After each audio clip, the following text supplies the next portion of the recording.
The Hazy podcast is brought to you by EKtheDJ and Michael Reid. Join them each season as they discuss the adventures contained in various audiobooks. This season, they'll be providing reactionary commentary on the So I Got Hazed audiobook by Michael Reid. There was no way our bodies would last if half the stations were anything like the warm beer event. It would be easy if they were all sweetheart events with fewer women screaming. There was no time to think about our soon-to-be failure because they gave us another clue to solve. Our next clue was, it's a house on the dark side, and not at the back. Hurry up so you can shoot one back. We all had no idea where the next house was.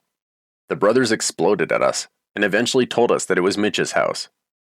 We started the trek towards campus so we could cut through, but remembered we couldn't cut through campus. There would be Sig H brothers scattered throughout the campus, making sure we wouldn't cheat. It was probably bullshit, but we couldn't risk it. We cut along 2nd Street, one street away from Main Street, until we hit the large horseshoe-shaped hill that wrapped around the top of the campus, connecting the light side to the dark side. We ran up the long hill, unintentionally in a line formation. If anyone asked, we were a band named the Beach Bums. John said he wasn't from the beach, and we told him that a cop wouldn't know that. So we agreed on the Beach Bums as a So our band's name was the Chuck Fives or the Chuck Taylor Fives. How many did you have when you first started pledging? There was 5 of us. Oh, okay, that makes sense. So we were the Chuck Fives. The thing is, the Chuck Taylor 5. That's what we were. The Chuck Taylor 5. We had That's why we were wearing the matching Chucks. the Chuck 5. I was going to say we had our plan, but should the cops have stopped us, I think we all would have fallen apart. Okay, so we did get... So I'm kind of talking about an event you haven't gotten to yet, because Okay. when we as a group interacted with the cops, it was at a later event. Gotcha. But it was the same setup. We, from the beginning we were told you're a band. If you ever get stopped by the cops, you're a band. Yeah, this You're is a your band. cover. Right, this is your cover story. So but we were further along, so we were all wearing matching shoes, but we'll get to that later. I think we had Chuck Taylors at the time. I think we've already bought them at this point. But you didn't talk about your dying ceremony and all that? I don't think we had a dying ceremony yet because we sprayed ours later on. Anybody that's listening is like, a dying ceremony? They died? Yeah, our shoes were dyed, not our people's. All right. Yeah, I just wanted to throw that out there because I remember the band name, that thing. I thought that was funny. The plan B. While we were running up the hill in our all-black uniform colors, we started talking about how easy pledging was so far. Tony kept telling us how wasted he was, and I didn't understand how. All of us were puking into that bucket back at Barrera, Ron, and JJ's house. How could he be drunk? Maybe it was because he was a little man, or just not good at handling his composure. We had to run for what felt like a mile. Lots of running across campus would be good for the little fella to help sober up. It took us quite a bit to find Mitch's house, but when we did, we knew it was his house because it had 20 drunken idiots on the front lawn and porch. They were screaming our names and the word schmag, our new slave name.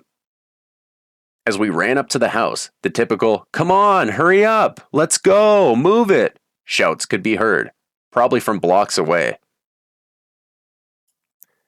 This broke me because even to this day when somebody's like, "Come on, hurry up," I don't know what it is. It penetrates through all of my abilities to not be mean or angry, and I just want to say, shut the fuck up.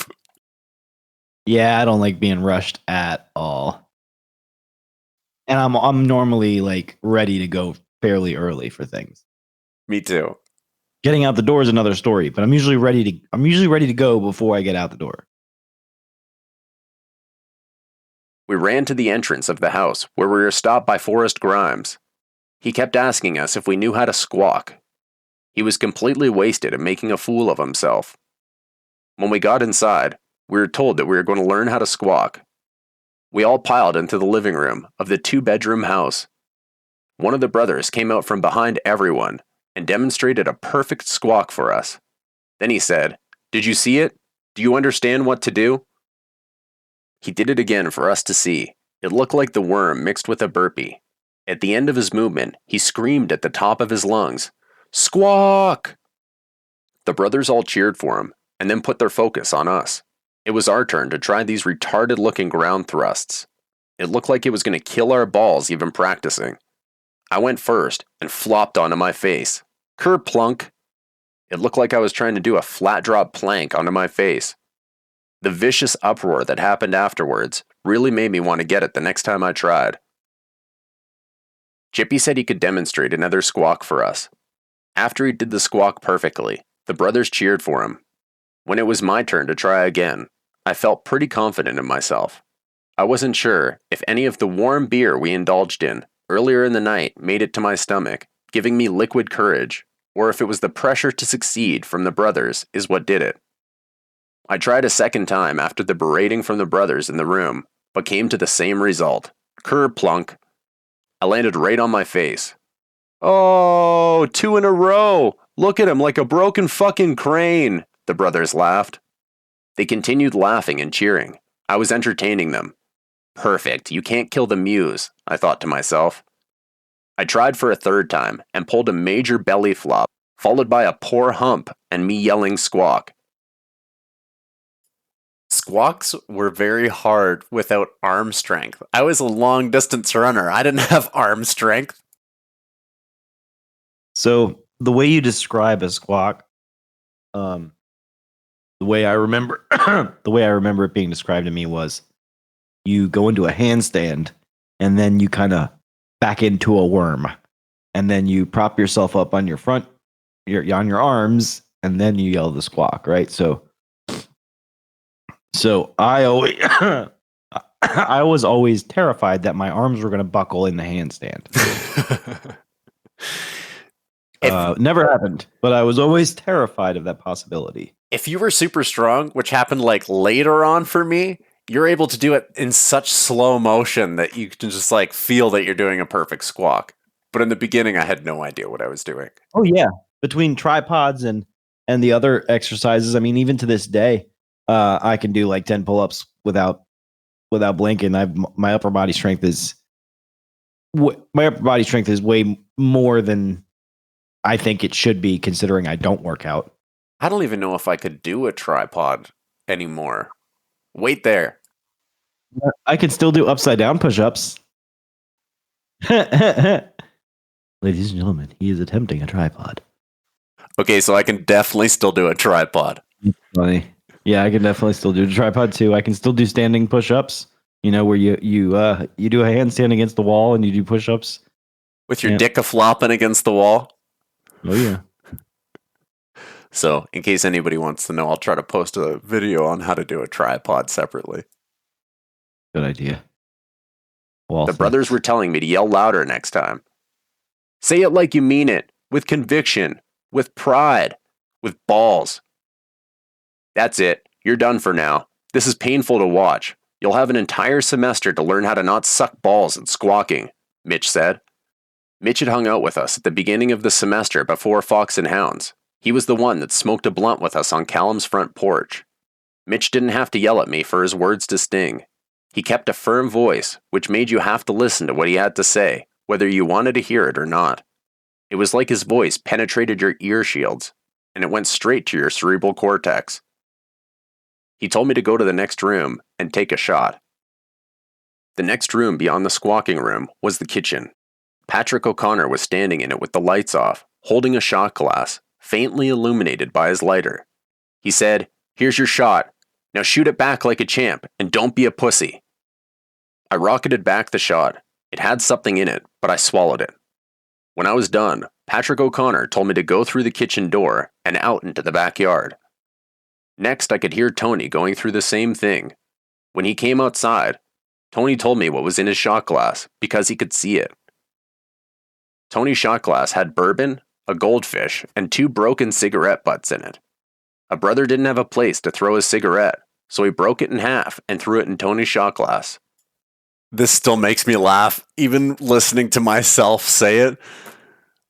It could have been a car key in that shot glass, and we still would have shot it back. Of course. Mine was dirty bong water and a goldfish. Poor fish. That's why Tony got a cigarette. Good thing I took mine all in one sip. John Knowles said, "Hey, there's a fucking goldfish in that shot glass." I could hear him from outside, so then I knew I had just taken a shot of goldfish and something else.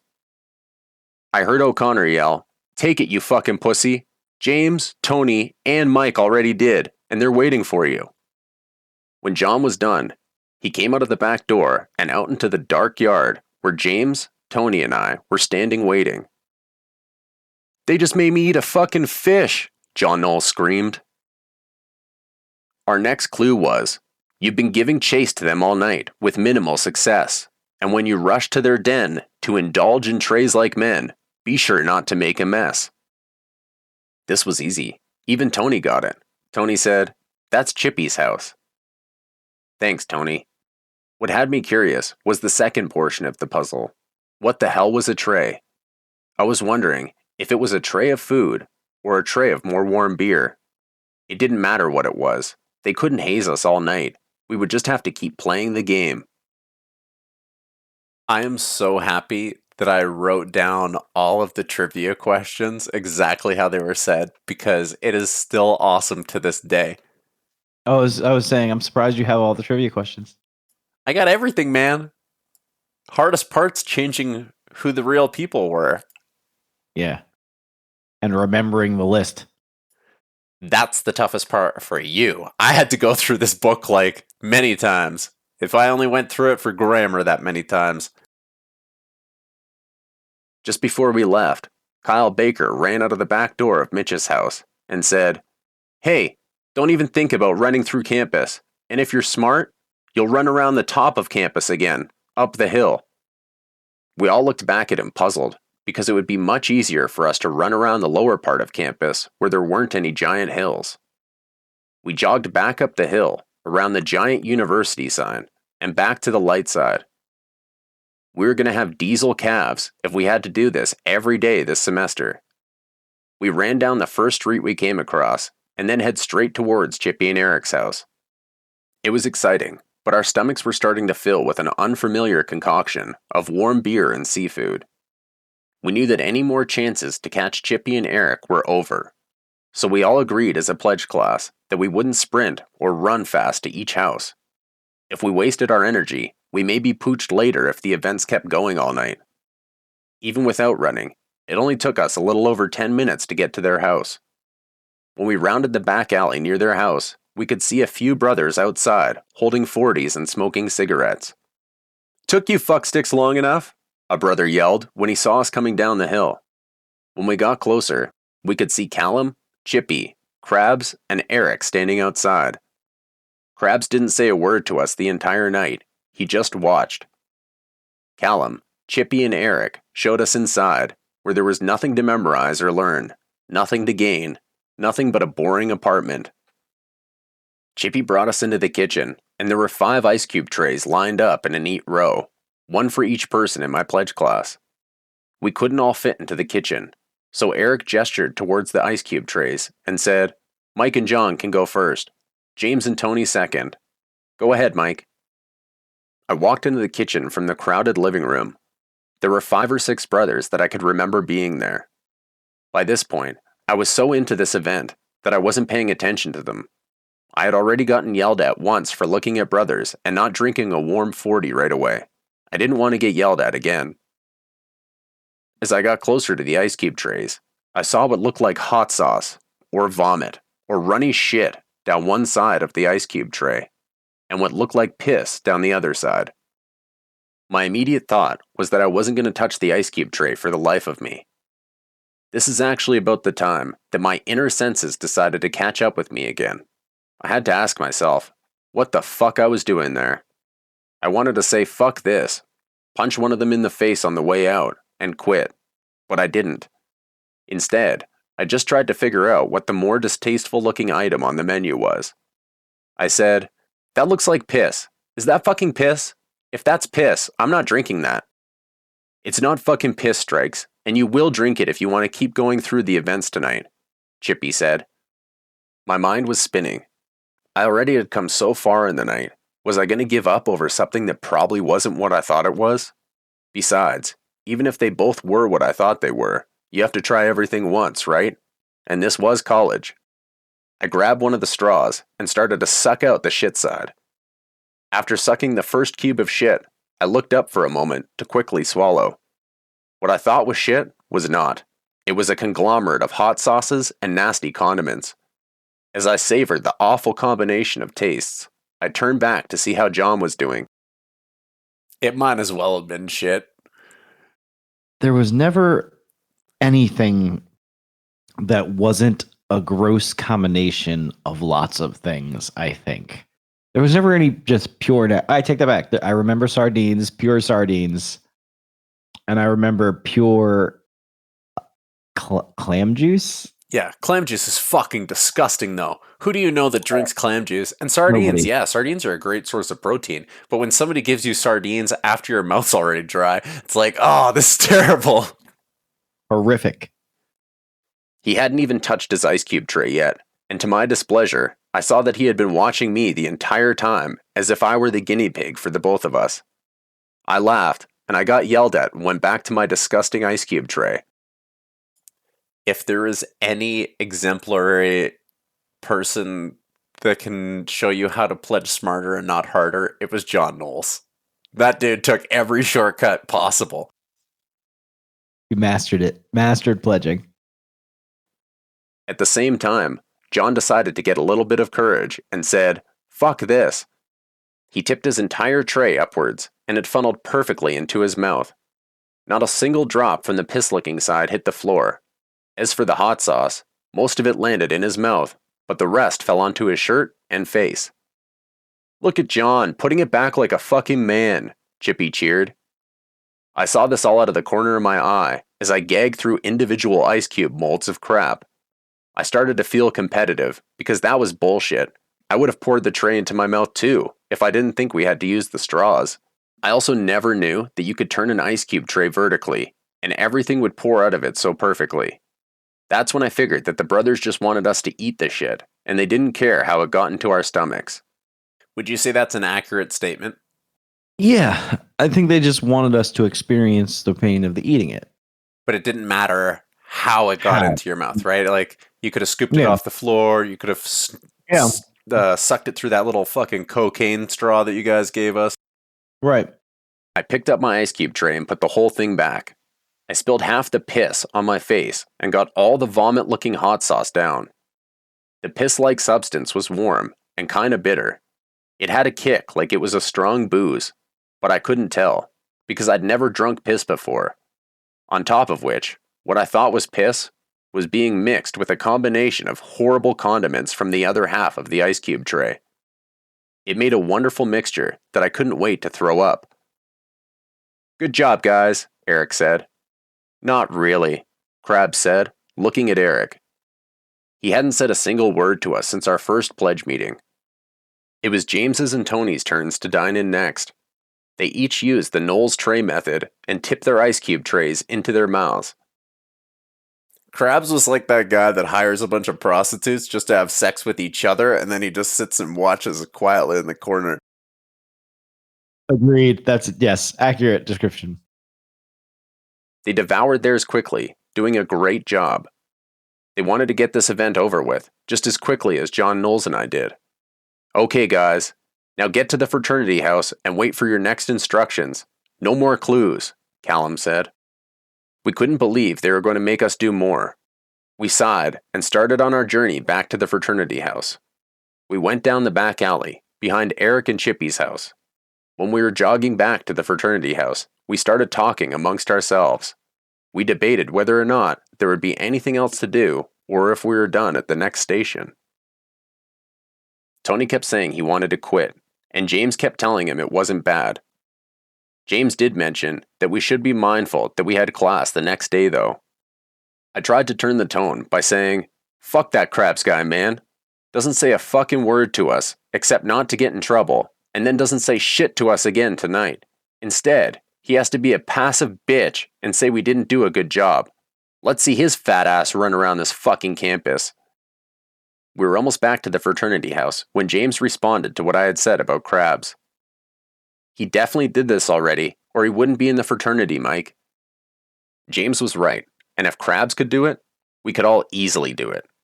Krabs was just trying to put us down and try to mentally dominate us. When we got to the fraternity house, we went inside. We were told to line up against the wall in the main party room, on our knees, and put our noses against the wall. We were just waiting to be told what next bullshit item we had to ingest. Tonight you guys did a good job. You finished a few things as a team and solved some puzzles together as well. This is just the beginning of your individual brotherhood, a bond that you will share with one another, that will make you closer than you are with any brother in this fraternity. Also, if you make it through pledging and we decide we want you as a brother, that you will value the times you've had with your pledge brothers more than anything else. This will be the best time in your life that you will never want to do again, Eric said. Eric told us we were going to have to act as one pledge if we wanted to make it through the semester, a cohesive unit. He mentioned that a pledge class was only as strong as its weakest link. At this point, the weak links would be the pledges that couldn't hold in there and wanted to quit. Pledging didn't seem that hard. A few pukes, some embarrassing athletic shit, and eating some nasty stuff in trade for parties, pussy, and drugs. So I think we talked about this 2 episodes ago, but at first it was just staying in a house and getting to know each other and having to drink. And now I'm talking about puking and group hazing and running around and almost being a slave, and that's an acceptable thing.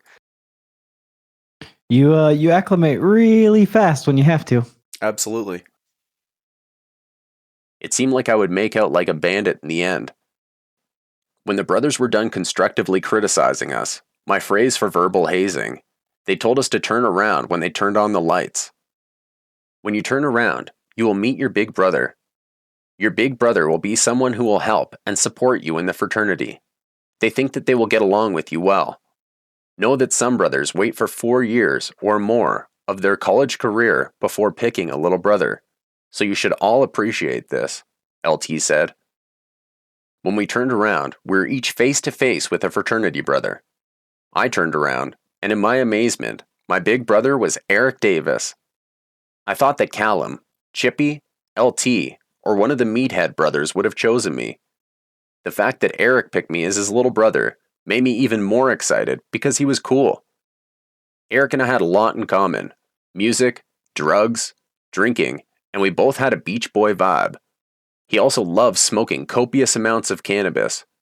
I thought we would make great friends over the coming years. Eric presented me with an even cooler gold pledge pin to replace my cheaper gold one. This is when I realized the previous one that they had given me was fake gold. The one I was given by Eric was a real gold pin, not a fake one. I think that the first one was gold plated and the second one was all the way gold. I think the second was solid gold. It was an awesome reward for our night. This is your pledge pin. You wear this pin at all times off campus, but make sure you take it off when you are on campus, or you could get into a lot of trouble. Every person on campus that's anybody knows what our symbol looks like. If a girl touches this once at any of our parties, you tell her she has to kiss you on the lips. If she refuses, then she has to kiss you on the cheek. If she doesn't, then she has to leave the party, so don't be little pussies when girls touch your pin. They know what the deal with the pin is, so don't let them pretend they don't know. If they touch it twice, then go to town, Chippy said. He said this so confidently that we all looked at each other with a newfound confidence ourselves. It was like a makeout button I could pin to my shirt. The pledge pin, in my young mind, stood for Press Here for smooches. The Fox and Hounds event is officially over, guys. Go home and get some rest. We will be in touch. We have lots of parties this week. Make sure that we see you in the library and that you get some interviews started this week, Eric said. We all put on our new pins and left out of the back door of the fraternity house. We were so pleased with our performance, and by this time, a little tired. Okay, we were exhausted, I can't lie. I had puked some more, ran, eaten all sorts of crap, and puked a little more. We all needed a good night's sleep. Okay guys, have a great night. You can leave now. Chippy said. James and Tony left as quickly as possible. When John and I were leaving, Chippy shouted, "Wait up!" Shit, I thought to myself. John and I both rolled our eyes at one another as we turned to look at Chippy. "Do you guys want to come over and smoke some gravities?" Chippy asked. A feeling of relief came over John and I. "Normally I would, man, but I'm fucking exhausted and I have class in the morning. I'm going to bed," I said. "I'll go," John said. "Come on, Strikes, just for a bit." Peer pressure suckered me in. He didn't even have to ask twice. We went to Chippy and Eric's, and we stayed until about 2:30 a.m. They made us clean up their kitchen from earlier in the night. One of us had thrown up and not hit a trash can in the kitchen. It was a tiny trash can that we all contributed to the contents of. It was kind of shitty that John and I were invited to hang out, but tricked into cleaning a shitty, barfy kitchen in the process. Chippy and Eric told us that if one of us made a mess, we all made a mess. I saw it as, I didn't fucking puke on the counter and floor. Well, maybe the floor a little. Why should I have to scrub this place down? Eventually, they kicked us out because they had classes in the morning. Before we left, I asked Chippy and Eric, "Guys, I have to know. The liquid in the ice cube tray, what the fuck was it?" They looked at one another and both laughed. "Should we tell them?" Eric said. "It was fucking piss, Strikes. I lied to you," Chippy said, trying to instigate a reaction. I sat there uninterested in their games. I had already ingested whatever it was. The bad part was over. I was only curious. John started asking, playing into their game. Eventually, Chippy said, Okay, bourbon. It was bourbon." "Bullshit," I said. "No, really," Eric replied. "Straight bourbon, nothing else in it." "Yeah, man, for real. Just regular bourbon." I think he was telling the truth, but I had to ask. Then why did it make me and all the other guys gag? "We tricked all of you into thinking it was piss and vomit, or shit. You guys believed it enough to let your minds run wild with it, and the idea fucked you in the skull. This entire process is a mindfuck, guys. You have to remember that. We will never make you eat shit or piss. The shot glasses, though, those goldfish had died in the bag when we were driving back from the pet store with them," Chippy said. John and I walked back to campus, Converse on our feet, and gold pledge pins on our shirts. I love how Chippy nonchalantly tells us that we drank dead fish. Oh, by the way. Yeah, by the way, that wasn't shit or piss, but you definitely ate some fish that had died hours ago. We talked about what we had accomplished that night. We ended the night stronger as a team, stronger as individuals, and with more confidence in our pledge class. We now had pledge pins and big brothers in the fraternity, and we were getting ourselves closer to our goal. It was an unforgettable night, and now James, John, Tony, and I deserved a good, sound sleep. No, you schmegs didn't. We didn't. We didn't deserve anything. We were dirty schmegs. So that was the first real event, Fox and Hounds. Yeah.